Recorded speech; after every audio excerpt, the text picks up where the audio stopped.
Sí, como ustedes saben, este es un año excepcional, un año atípico, y entonces necesitamos nosotros replantearnos los retos que hemos tenido previamente en educación. Sin embargo, también nos ha a nosotros permitido focalizar algunos lugares. Entonces, los grandes retos es cerrar la brecha entre la zona urbana y la zona rural en cuanto a aprendizajes, que en la actualidad ya parecen abismos, ¿verdad? Porque esta pandemia ha develado la precariedad con la que se ha ido desarrollando la educación rural. Entonces, nuestra apuesta es por la educación rural. Y lo segundo es que tenemos que digitalizar la educación del Cusco. Habida cuenta que el 87% de los estudiantes no tienen conectividad a Internet. Quizás sí a la tele, quizás sí a la radio, pero básicamente al Internet no. Entonces, el Internet también debería convertirse en un servicio básico si es que además está vinculado con la educación. Entonces, tenemos la prioridad a la educación rural y lo otro es la digitalización de la educación.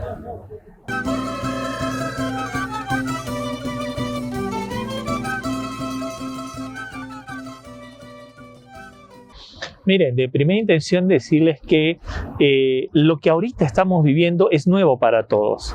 Y entonces el Ministerio de Educación también ha tenido que reaccionar de manera rápida, pero también adaptarse a esta nueva forma de enseñanza y aprendizaje. Así también los padres de familia, los estudiantes y los maestros han reaccionado de una manera muy ejemplar a este proceso.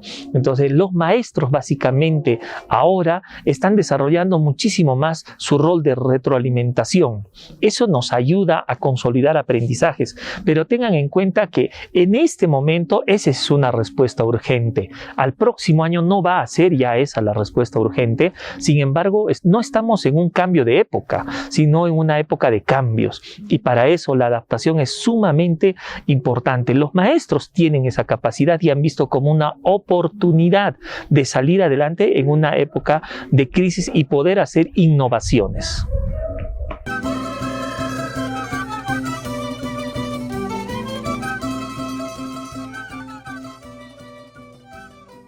Sí, la resiliencia es la capacidad de recuperarse frente a eventos negativos, y creo que el vivir en una situación, en un escenario de incertidumbre, definitivamente que nos está dejando a nosotros una enseñanza, y que la resiliencia sea una capacidad que se trabaje en la escuela constantemente y que no necesariamente lo hagamos por intuición, sino que parta de todo un proceso de enseñanza-aprendizaje. En este momento tenemos 32.363 niños que no se conectan a ningún sistema educativo.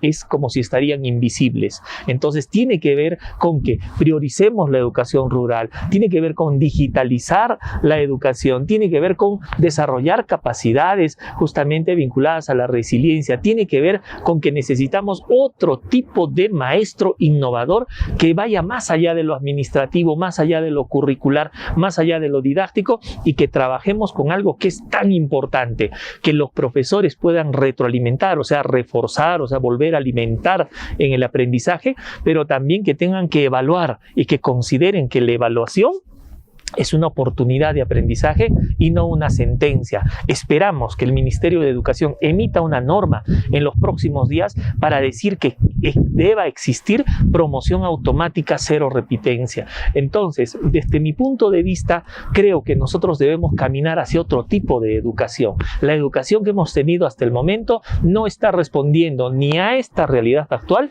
y posiblemente tampoco a la realidad futura.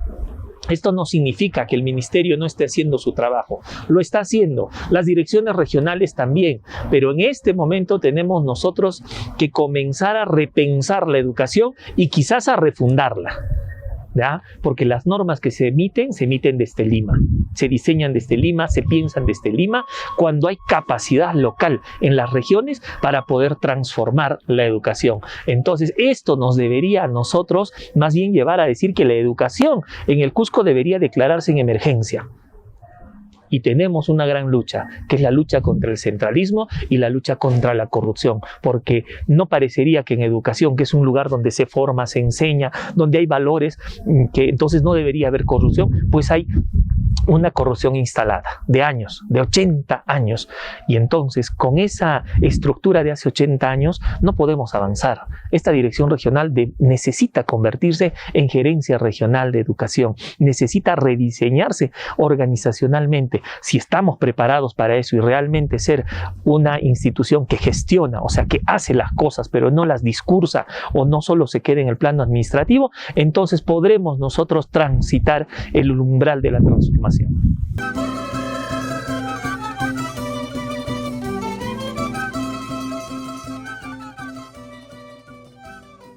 Claro, y entonces para transitar ese umbral, ¿no es cierto?, de transformación, nosotros necesitamos implementar un plan estratégico que se va a llamar el Plan Gente.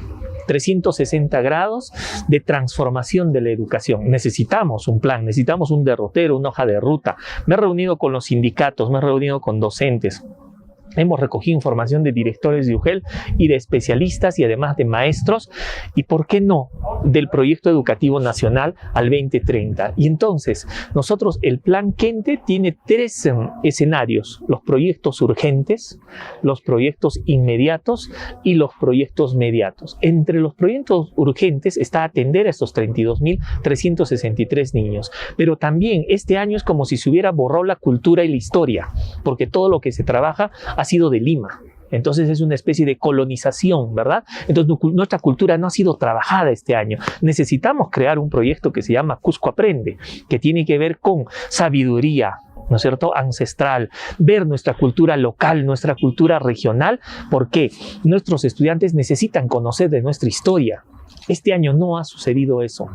Y es fundamental porque eso genera identidad. Y claro, la educación intercultural bilingüe es definitivamente una esencia. No le voy a llamar enfoque, porque enfocar es por un momentito nada más. Tenemos que llamarla a la educación intercultural como un escenario que va a teñir todo el sistema educativo del Cusco. Entonces, además, nosotros no hemos trabajado el tema de la primera infancia. Requerimos trabajar la primera infancia a través de microprogramas que van a ser lanzados más adelante. No sé si específicamente con la DRE o con el aporte de la empresa privada, porque la dirección regional no tiene esos presupuestos proyectados, no tiene, pero sí necesitamos cumplir con eso. Existen también proyectos inmediatos que van a ser trabajados al próximo año. Vamos a crear una unidad formuladora para poder abordar esto. Y finalmente, los proyectos mediatos que tienen que ver básicamente con proyectos muy grandes que incluso van a tener intervención a nivel de la modalidad de obras por impuestos.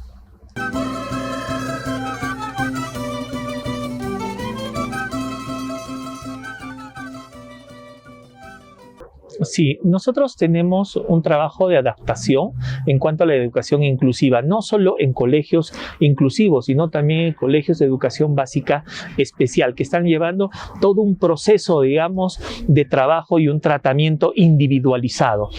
Para nosotros es una de las prioridades. Hace una semana hemos conversado con el director nacional justamente de servicios educativos especializados del Ministerio de Educación, que es donde queda la Dirección de Educación Especial, para poder tener una asistencia técnica y establecer nuevos derroteros y nuevas importancias y enfoques de trabajo. Sin embargo, lo que hasta ahora tenemos y nos ha ayudado, digamos, a avanzar es que estamos adaptando, estamos modificando cosas, los maestros lo están haciendo, los especialistas, para que justamente podamos llegar. Y quiero concluir con algo: la educación presencial por excelencia es la más significativa que existe.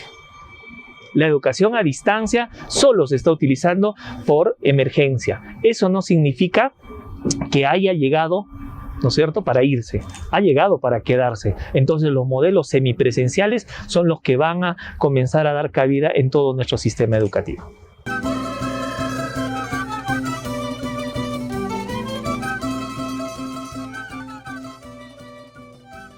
El ministro de Educación ha mencionado que está evaluando la posibilidad de que al próximo año, mediados de año, pero ese es un dato que se sigue evaluando. Entonces, en ese sentido no podemos. Mucho tiene que ver con otros factores, como que lleguen las vacunas, ¿no es cierto?, como que se generalice esto, como que no crezca, ¿no es cierto?, haya un pico, haya una meseta. Entonces, es multifactorial, ¿no es cierto?, de esta educación. Yo no me atrevería a lanzar una fecha porque eso se evalúa constantemente.